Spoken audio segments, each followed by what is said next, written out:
diferença entre todas, ou então todas são iguais. Tá bom? Bom, vamos partir agora para o que o Thiago estava comentando com vocês, do que é o E, o E e tal. Então, vamos fazer para cada um primeiro.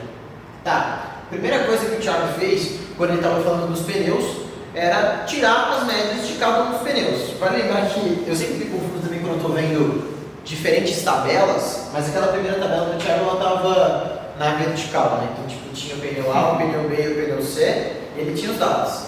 Não confunde, gente, pelo amor de Deus. Aqui está no horizontal. Então, mas imagina que o A é aquele 1, o B é o 2 e o 3. É uma, gente, eu sei que parece boberia, mas é uma coisa tranquila de se confundir. Deixa eu voltar aqui, porque o exercício está na minha mão, eu perdi também, mas beleza, vamos lá. Então, a primeira coisa que a gente vai ter que fazer é tirar a média. Na última prova, não vi a prova, né? Não vi como vai ser a prova desse ano, mas na última prova que eu fiz, a maioria desses dados que a gente tem que usar em A9, eles eram dados. E isso demora muito para a gente construir. Então, tipo assim, entenda que você vai ter a maioria desses dados, ou no geral eles dão essas coisas, e a gente vai ter que saber operar com eles, ou então pelo menos saber encaixar eles aqui nessa tabela. Então, eu não vou nem entrar muito em como calcular a média, porque, gente, vocês têm fórmula, né? Isso aí vocês sabem. Então, a primeira coisa que a gente vai fazer é tirar essas três médias aqui. Tem aqui? Tem aqui. Quiser falar? Porque a primeira coisa que eu, como conselhos que eu falei para vocês, você vai estar muito mais na prática, na fórmula, mas é um conselho. O que é a primeira média? 63,2. A segunda está ali logo assim, 69,6, não é isso? E a terceira é? 54,2. 54. Dá uma olhada na tabela de novo lá em cima, se puder, por favor. 63,2. Faz sentido? Parece a primeira sentido. linha faz, né? 69,6 faz sentido, né? Faz sentido assim. E a outra 54, não é isso? Faz sentido ainda. Temos meio segundo para preencher. Rejeita ou não rejeita? A gazela. Temos meio segundo, a gente tem que chutar. E aí? Rejeita. Eu não sei o resultado, não lembro. Se a gente não rejeitar nesse caso, é só porque o N está pequeno aí. A margem de erro fica grande. E vale lembrar que a gente sempre escolhe rejeitar ou não com alguma significância. Então, tipo, dá significado para coisa que a gente está falando. Para um alfa muito pequeno, para uma significância muito pequena, geralmente a tendência de rejeitar é muito diferente do alfa 5, 10, 20. Inclusive, saber dimensionar o seu alfa e beta é uma das atividades da estatística. Mas beleza, uma análise a grosso modo, se a gente tivesse que chutar. Tá estranho, tá estranho. Praticamente pelo menos 15 pontos, ali, ou 15 milhões de quilômetros, né, para desgastar o pneu. Aí beleza. Novamente, acho que a gente não precisa se ter as fórmulas, mas vamos entender porque elas estão calculando. Uma coisa que entra aqui nessas três fórmulas, para a gente fazer o nosso primeiro contato com o S, o estimador entre linhas, é o número N de quantas variáveis que a gente está analisando. Quantos dados a gente tem no A, no B e no C? 5? 4? Não lembro. É 4, eu acho, né? 4. 5, beleza. 4. Ué. Não, 5. Vocês estão certos, perdão. Beleza. E vale lembrar, olhem para a anotação que a gente colocou. X barra do grupo 1. Então eu já peguei o X barra do grupo 1, que o Thiago anotou ali, que é o 63,2. E agora eu estou tirando o X, estou subtraindo o X barra e elevando ao quadrado. Que, querendo ou não, eu estou chegando perto do que a gente faz no cálculo da variância. Mas não vamos também saber esses termos. Vale lembrar que, novamente, se isso não for dado, você não precisa reescrever todos os termos para você tirar a média. Você já tem essas três, você tira a média entre esses três. Porque, querendo ou não, é a mesma maneira de você estar só refazendo a média do que você já teria feito se você tivesse feito em todos os outros números. Tá bom? Então, para questão de cálculo, entenda isso aí. Aí multiplica também pela quantidade de variáveis que a gente está levando em consideração por linha. E pode variar. Tipo, você pode ter mais dados em uma, menos dados em outra. Mas no geral eles são parecidos, até porque a gente tem que ter tipo, desvios muito similares, né? Até tem que ter índices muito similares para fazer essa comparação. E aí chega nesses valores aqui, que eu também não vou discorrer muito. Vale lembrar que a média global, ela está muito próxima daquele 62,3. Está muito próximo daquele 63,2, muito mais do que 59 e muito mais do que 54. Então, parece que faz muito sentido a diferença quadrada entre esses dois dar um número bem menor do que a diferença quadrada desses dois, né, em relação a isso. É o que dá para ver ali? Pô, pior que é. Porque ali em cima está dando uma diferença. Essas inteirinhas que a gente vai calcular está dando 3. E os outros dois estão dando, na ordem da centena. Volto para o exercício. Está fazendo sentido? Eu tenho uma média entre amostras, estou calculando a diferença entre eles elevando ao quadrado. Para uma diferença de amostras global e daquela linha, quando eles são muito próximos, faz sentido o número ser pequeno. O nosso exercício parece estar coerente, nossa resolução está coerente. Gente, se perder por falta de coerência, essa prova é muito clássica. Então, cara, vão acompanhando o estilo que vocês estão fazendo. Não vão no maquinário. Porque no geral as contas a gente tem. Tá. O que a gente faz agora é a gente divide. Vou usar a fórmula aqui. Boa. Daqui a pouco eu explico o que a gente calculou. Mas eu somo esses 3 e divido por 2. Pô, dividir por 2 é meio bizarro, né? Porque se eu estou somando 3, a gente... Aqui eu já acho que eu já posso preencher, fica Pode. mais fácil. Pode. Ó. Aqui eu ia funcionar na tabela no final, mas tá bom. Mas acho que eu já vou preencher. Mas então beleza, 598 em cima. Ó.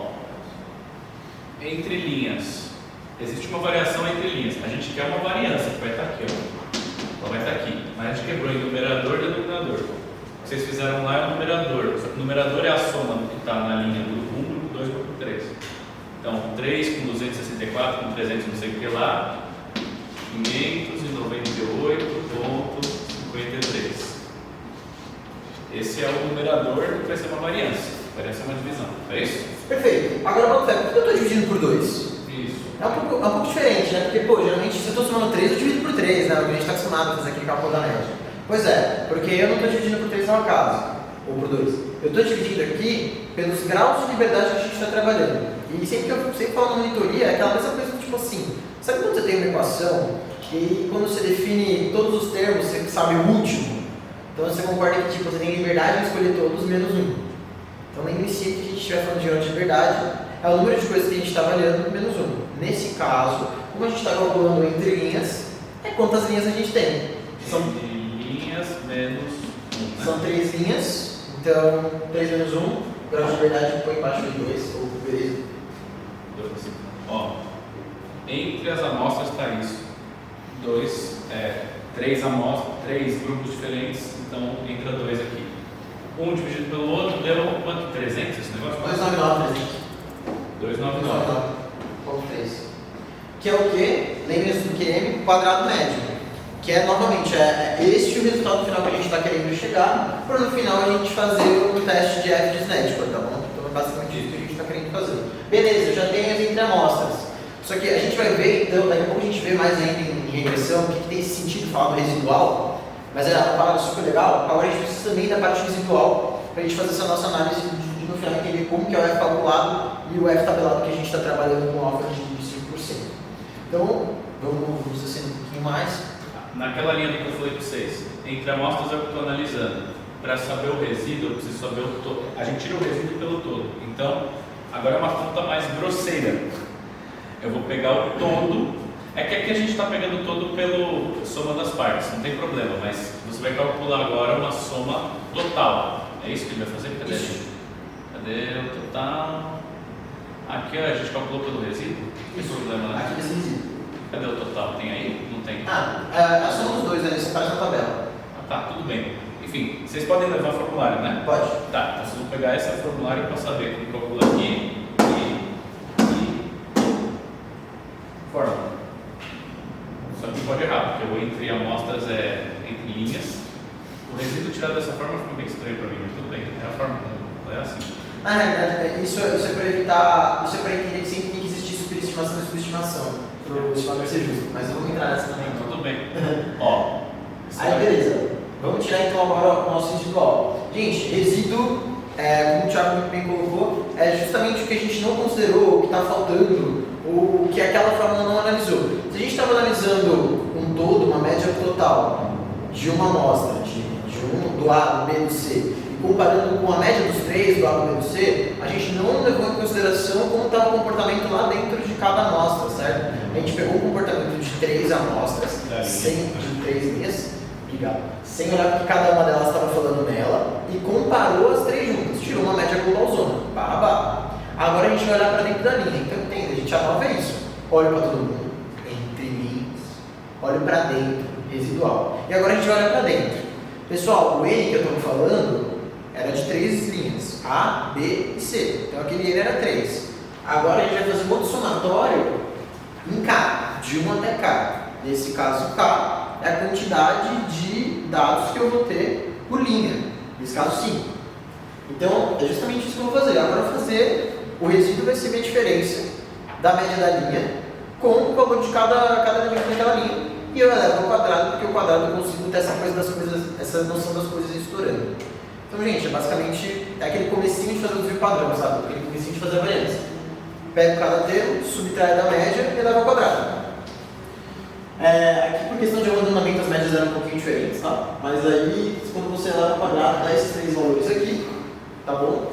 E aí, esses três valores eles vão compor o nosso residual. Eu ia perguntar para vocês, vocês podem... tem professor que passa isso dessa forma, tem professor que passa S, que passa tipo, soma entre linhas é um T, soma do quadrado das linhas é um Q. Tá. O que vocês é Q ou é assim? Alguém teve nessa linha que a gente está ensinando? SQ de atamentos e um SQ. Isso, mas tipo, você chega a calcular, por exemplo, entre linhas, que soma todas as linhas, chama isso de T maiúsculo, T grande? Não. Não botar essa Olha, eu lembro na prova de SE. Não, isso é a matéria, mas é que tem professores que falam, olha, você vai calcular o S, o resíduo, a gente está dando um tipo de fórmula, mas tem outros que falam, olha, pega todas as linhas, soma todo mundo, chama de T maiúsculo, soma todos os quadrados ali, chama de Q maiúsculo. Tem professores que dão quase que o algoritmo, e aí quando você faz a conta, cai na tabela o mesmo número, mas o jeito de calcular é diferente. Vocês tiveram...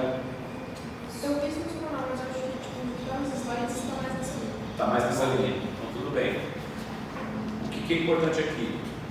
A fórmula que está aqui está como está mais atual mesmo, como é para ser, como é para ser no formulário, digamos assim. Se por algum acaso vocês aprenderam de outra forma, o que tem que bater? O que está na tabela. Isso não tem discussão.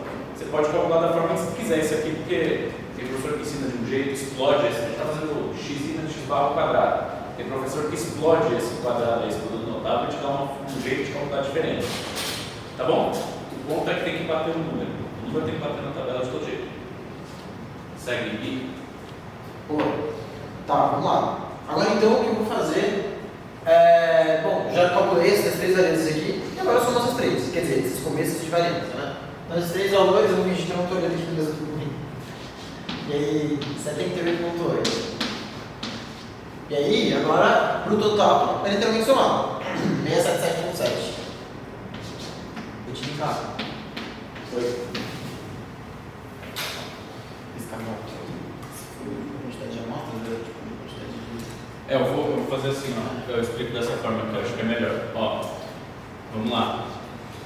3 amostras, estou comparando as 3, então entre N menos 1, 2. Vocês lembram quantos elementos a gente tinha no total? Eram 3 amostras, 5, 3 linhas com 5 em cada linha, tinha 15, não é isso? Isso. Então se eu tivesse calcular uma variância total, eu teria N menos 1, não é isso? 14. O resíduo é tudo que eu não estou analisando, não é isso? Perfeito. Beleza? Só que quando você faz a formulação, fica K vezes N menos 1. Tudo bem, K são 5, N são 3, 10, 3, né? Mas eu vou fazer assim Acho que também, não é né? N menos 1 não. Total. Acho que alguma coisinha eu errei nessa Não, o forma. K é 3 e o N É, o N não, é é o 5. contrário. N, K menos 1. 3, 5 menos 1, 4, 4 vezes 3, 2. Tá certo. Ah, mas, enfim, Mas assim. eu realmente me embadando com formulação aqui, porque para mim resíduo é sempre o que não é o todo. Mas ó, eu gosto tudo dessa. menos uma Eu amostra. gosto dessa, porque daí eu pensei que tipo, no total, ó, aqui eu olhava relações entre as linhas, aqui eu olhava para dentro das linhas. Então no total ele tem que olhar para os dois. Justamente eu tenho tipo 15 pontinhos de dados ou 15 médias que eu medi, menos 1, porque eu não consigo controlar todas, eu não tenho liberdade em todas. 14. E aí, como ele é o total, ele representa essa soma dessas duas, aqui evidentemente tem que ser 12. Bom, aqui novamente, se eu fiz essa divisão aqui, mesma coisa eu posso aplicar para cá. Então 66, 6,6. Tá. Aí, ó, só retomando então, isso aqui é a variância entre as amostras, isso aqui é a variância do resíduo.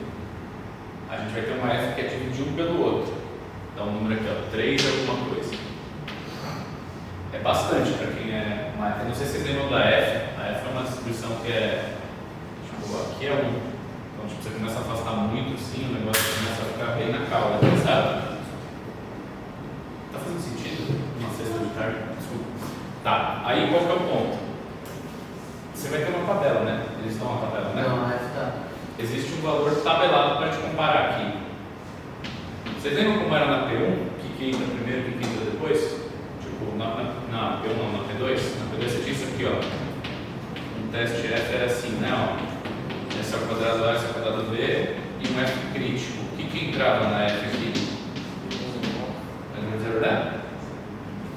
Grau de liberdade de A, grau de liberdade de B. Nessa sequência. Sendo A o de cima e B o de baixo, Numerador. o Luiz acertou. Entre o grau de liberdade, não é o N, é o grau de liberdade do A e o grau de liberdade do B. Que bom que a gente tem uma coluna escrito grau de liberdade, né?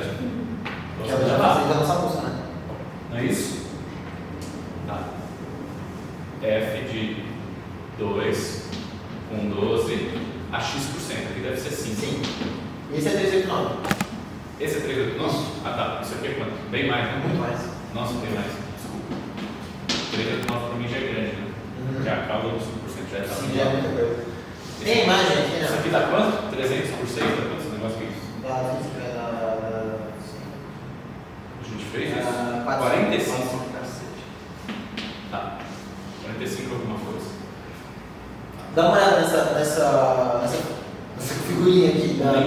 Nem tá em escala, mas se tivesse o pontinho vai lá Tá escrotíssimo. E agora vamos lembrar um pouquinho do que aconteceu lá primeiro. Essa passagem a gente fez meio rápido, mas deu para entender como faz a busca na tabela F.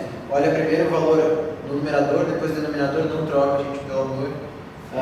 Inclusive, geralmente, quando tem questões que elas falam, lembrando que, sabendo que F crítico é tanto. E aí o que vai acontecer é que eles vão dar um F crítico de 5%, 2,12, e eles também vão dar o F crítico de 5%, 12,2. Olha só. Então você vai ter que saber qual que você tem que analisar. Gente, numerador, denominador, não esquece. Estou olhando primeiro para o denominador, depois o numerador, depois eu desço. Então é a dica que eu dou máximo para vocês. Então lembre sempre disso. Aí agora vamos entender um pouquinho o que é aquela coisa da região de aceitação do teste. Que eu sempre falava, tem que bater muito nessa tecla, tanto na P2 quanto na P3. Dá uma olhada.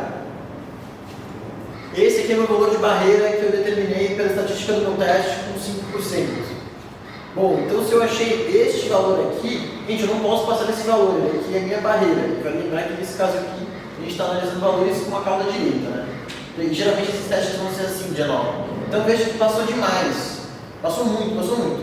Mas se tivesse passado pouco, gente, um valor superior ao valor de barreira que eu calculei, tendo visto que a gente está fazendo o teste de direita, rejeição na hora, tá bom? Então é isso que vocês têm que lembrar. Então nesse caso, muito nitidamente, rejeita o teste. Falei. Eu acho que é uma questão de prova. Falei. No exemplo ali, né? A gente está mexendo com 2 e 12. Na questão do raio, eu acho, ele dava o F2,14. E assim, você fazia a questão, você podia rejeitar a H0. E aí ele dava o valor correto de F2,14 e falava, por isso eu posso rejeitar. É só porque o F2,14 não me diz nada que eu posso dizer que essa está errada? Então, eu concordo que tipo assim, o F2,14 dá muito longe de 45 também. Tipo, acho que dá um pouquinho maior. Mas veja que não é por ele, né? Não é devido a ele. É um outro, existe um outro F crítico. E aí a consequência seria outra, seria mais do gênero tipo assim, pô cara, imagina se eu tivesse um teste tudo bonitinho aqui, que ia dar muito perto, ou seja, quase que elas são todas, quase que não dá para enxergar a diferença, mas dá para enxergar no 12 e não dá para enxergar no 14. Aí isso seria um problema, porque no teste correto ele usa 12. No caso, o F de verdade que a amostra total não diz nada. Não, mas eu uso, inclusive aqui também existe essa relação, eu não usei, nem vou colocar aqui, mas quem quiser fazer essa olha como é. Isso que você está perguntando faz muito sentido porque a gente só está com um fator. Vou só refazer a pergunta dele para quem veio depois, né? Está vendo depois. Poxa, soma entre amostras, soma no resíduo e o total. O total parei aqui e não fui adiante. Poderia, né? Divide aquilo por isso, vai dar variância de todos os números, é o S2 mesmo. Beleza. Por que eu não avancei para cá com isso? Esse Frankenstein vai sendo montado, a gente colocou só um braço, a gente vai botar outro e vai começar a montar um corpo meio todo doido. Eu vou começar a colocar uma outra fonte de variação. Vai ser as colunas. O total ele vai estar sempre parado e uma vez que você definiu os dados e as colunas e linhas, ele está lá e acabou. O programa não está sendo montado comparando com o todo. Ele está comparando com o que sobra do todo depois que você botou essas fontes. É mais sutil, né? É mais sobre as frações, a divisão das frações entre si do que cada uma como um todo. Entendeu?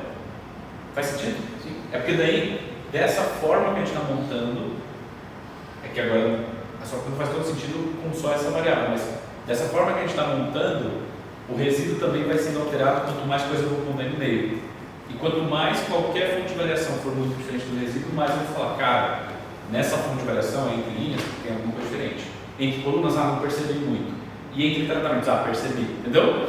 De modo prático, então, qualquer F que não seja o meu numerador e o meu denominador não diz nada sobre o... De forma prática, você está na prova, o seu F é um quociente de variâncias, cujo numerador é o que você está interessado, entre amostras, entre colunas, entre tratamentos, mas o denominador é sempre o resíduo.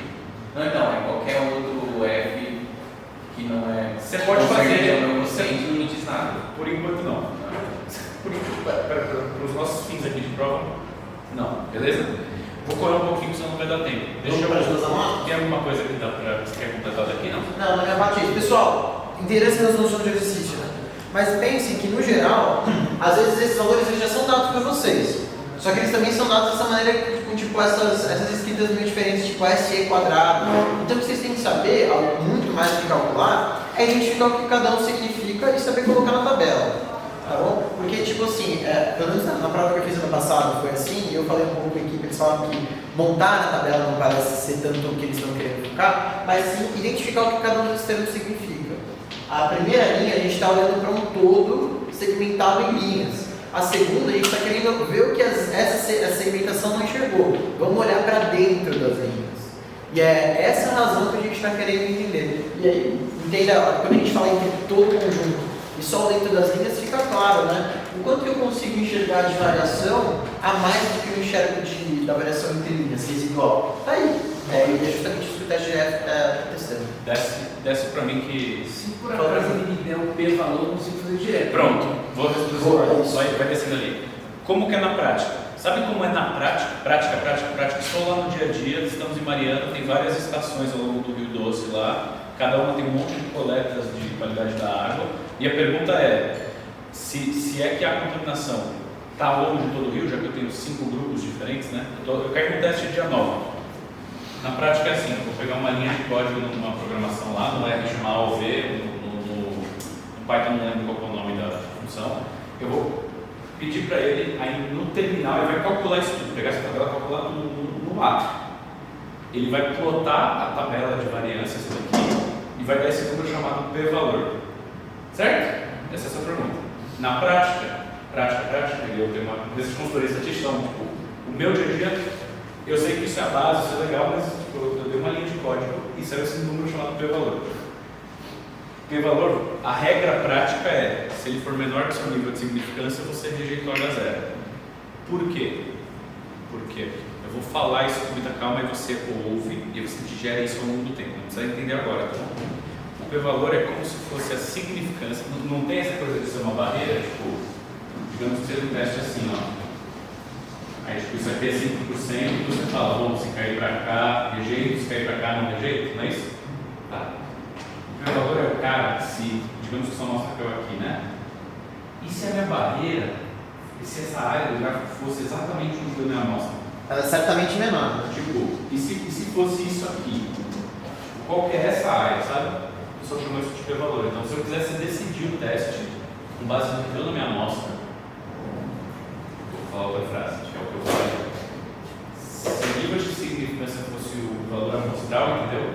Que área que está aqui? Concorda que é melhor que 5%, sei lá, é 2%? Esse cara é o que a gente chama de P-valor. É o nível de significância se a sua amostra fosse a própria barreira. Entendeu? É isso. Vai digerindo. O que é o P-valor? É o nível de significância que a amostra fosse barreira. Como que eu uso ele? Se ele é menor que o nível de significância que eu adotei, rejeito. Se ele é maior, o que significa? Ó, se minha barreira fosse onde está aqui, ó, muito mais que 5%, não rejeito. É assim que você aplica, ok? Professor, Fala, Vitor. mas o P-valor a gente está usando o valor que ele vai vir na F ou ele vai vir tipo, em porcentagem? O valor é um resultado assim. A letra P, ela significa probabilidade. Então, sempre que a gente está falando de probabilidade na estatística, a gente sempre falando de área. Tá? Então, por exemplo, se você pega um valor ali na F, muito chato, tipo assim, você pega um valor numa tabela F, isso aqui é sempre de exemplo.